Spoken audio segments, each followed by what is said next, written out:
Hey everyone, how's it going? Another video here from Sean's Spook Show. Going to talk about Friday the 13th in Blairstown, New Jersey, where the original film was, all the filming locations were there rather, and then the return of Monster Mania in Cherry Hill, New Jersey. I'll start off obviously with Friday the 13th. It was a very awesome day, as it always is in Blairstown. The fellows from the podcast Horror 365 had CJ Graham in town from Friday the 13th Part 6, Jason Lives. He was doing an in-costume photo op and signing autographs. There was a dinner with CJ and watching Friday the 13th Part 6 with him.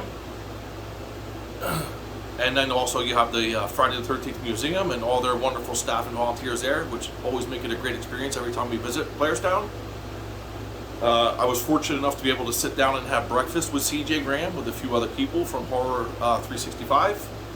It was a very, very nice turnout for them, and a great day. CJ was awesome as always. He's very interactive with the fans, very cool, nothing stuck up about him. Just an all-around really cool guy. I did manage to get the photo in costume, and then also another CJ Graham autograph, which I already have a few of, but you know, you're not going to see CJ Graham and then not get that kind of stuff. But other than that, you know, your normal great day in Blairstown, New Jersey. If you've never been, it's well worth the trip on Friday the 13th. There's always something going on. And then you also have the Camp Navi Bosco, where all the campground scenes were filmed. It's about 20 minutes away from there. And the graveyard and the Crazy Ralph scenes are like 10 minutes away in Hope, New Jersey. So nice full day there if you ever want to visit. So then today my son and I went to the return of Monster Mania in Cherry Hill, New Jersey. That they opened up again yesterday. We went Saturday. We had early pre-show admission that was left over from last year. We held on to our tickets. Dave and his crew always do a fantastic job with Monster Mania. I know it's one of the bigger conventions in the country. Always packed with guests, tons of vendors, just tons of stuff to do, photo ops. And they also have the Q&A sessions, and they're showing movies, and there's just lots and lots of stuff going on there. I would like to talk a little bit about some of the stuff at conventions before I show you what I got today. When it comes to the actors, a lot of times, I think that the pricing is just getting out of control, especially when you're asking for money on top of an autograph to take a selfie on our cell phones. It takes them 2 seconds of their time to stand there and let somebody snap a picture. I think it's pretty ridiculous when you're asking $40-50 for an autograph when you're just signing your name, and then you want another $20 on top of that for the photo. But you know, that's just me, and some people have no problem with that and they pay those prices, but I just think that's a little bit crazy and out of hand. Again, you know, you're just signing your name, and you wouldn't even exist if it wasn't for the fans. So, but for the most part, all the guests there are always very friendly and interactive. There have been times when we have, you know, gone to tables to get autographs, and the celebrities weren't as friendly, or maybe just having a bad day. But you know, that's something like that's just not right when you're there spending your hard-earned cash to meet these people and get them to sign things and just buy things for them and hopefully get a photo with them. I didn't get a lot today. I got John Fury on my Friday the 13th Part 2 poster. I believe I have 5 or 6 on here now. I have Warrington Gillette and Steve Dash, both who played Jason in the film. I also have Amy Steele, who plays Ginny opposite of Paul, and then I also have Lauren Marie Taylor, who plays Vicky in the movie. And then I've never met Bill Moseley before, so you're not going to pass that up. And I definitely went for the chop top photo over anything House of a Thousand Corpses, Devil Rejects, or 3 from Hell. For me, this is just a no-brainer. Texas Chainsaw being one of my favorite franchises of all time.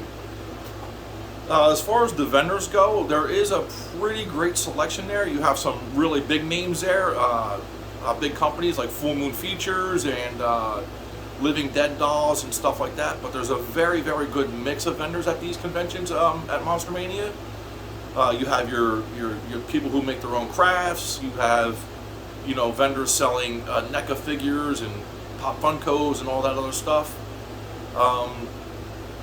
And for the most part, stuff is pretty evenly priced if you compare it to like eBay or stuff like that. Obviously the older stuff is gonna be a lot more. I guess I'll start out with, we already showed the autographs. There was a lot of people with vinyl soundtrack. I think that's getting a lot more ground as far as popularity. And the pricing on it isn't too bad. I did score the Children of the Corn. This guy also had Silent Night, Deadly Night, the record store day release, which I already had. But this one here is limited to 250 copies. It's the bright yellow and black splatter vinyl. I'm going to definitely be giving this a spin later on. I absolutely love collecting the soundtracks and listening to them.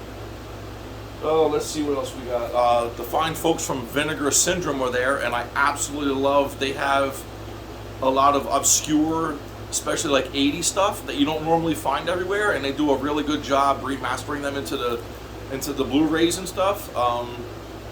I was waiting to see if they were at the convention. I was going to purchase this off the website, but I was hoping they were, and they were there. This is Madman with Madman Mars, an early 80s slasher. I've bought some stuff from them before at other conventions, and everything is amazing. I've gotten the movie Spookies from them, and I got also, they put out Slaughterhouse, which is another great 80s slasher that's not too well known as all the others.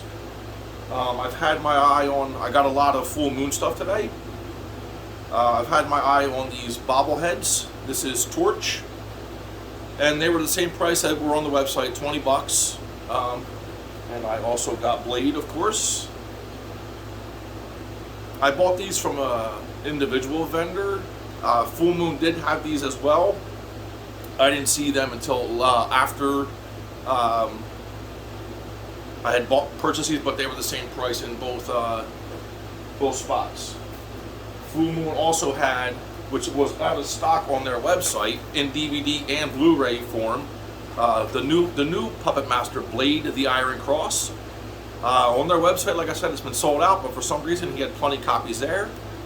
This would have been 15 bucks, but they were offering a deal if you pre-ordered Charles Band's book off of Amazon. It was $25, I think. You got 4 Blu-rays for free, so I took the Blade. I got Creepazoids, which is really more of a sci-fi film. It's not a horror film. But it does have Linnea Quigley in it, and I think that the bad acting from the other actors in this movie kind of bring her down a little bit. I also got Doll Man, and I got Hideous. I also got the Jester and Torch of they're not reaction figures, but they're the same exact thing from Full Moon. I'm not sure where I put those, but I got Jester and Torch for those. I already had the Blade. And then the biggest purchase of the day that I had, and this is definitely the most expensive item I've ever bought for my horror collection, horror-wise. The Full Moon features life-sized Puppet Master puppets. I got Jester because he's my favorite. It was definitely a toss-up between Jester or Tunnler for me, but Jigsaw is Jester is my favorite. And I just think that Tunnler is definitely like the creepiest looking one in the films. But it even makes me nervous to hold this. These are absolutely amazing. They had one Blade there, but he was gone really quickly, and he's been sold out on the website for quite some time. They do have all of the other puppets available on the website right now. But again, all in all, Monster Mania is always a great success. There's, I think, 3 or 4 really big rooms with vendors, and then there's 2 giant rooms with all the guests, all the celebrities. They do keep off, they have smaller rooms for some of the bigger names. I know there was a really long line for the 2 guys from Scream. Danny Trejo had a line that was about 2 hours long. And these guys from this Cobra Kai show, they had a line that was over 2 hours long as well. Everyone that I met, I didn't wait more. I don't think I waited 10 minutes in any of the lines. Everything was moving along pretty smoothly. But again, it's great to have conventions back. I am going to, my son and I are both going to PA HorrorCon next week. So we'll be hopefully scoring a bunch of stuff, and we'll pop on here and talk about that. Again, as always, I have the 80s Horror Lounge on Facebook, where I review horror films, obviously strictly from the 80s. It's a lot of fun. It's definitely a very rapidly growing group. If you're on Facebook, check it out, and we'll be back really soon with another video. I think next I'm going to do a review of the companies that make all the horror t-shirts. Just talk about what I like and don't like about each company, and pretty much, how well their products are made and everything else. So until then, if you like our videos, give us a subscribe, and we'll see you on the next one. Thanks.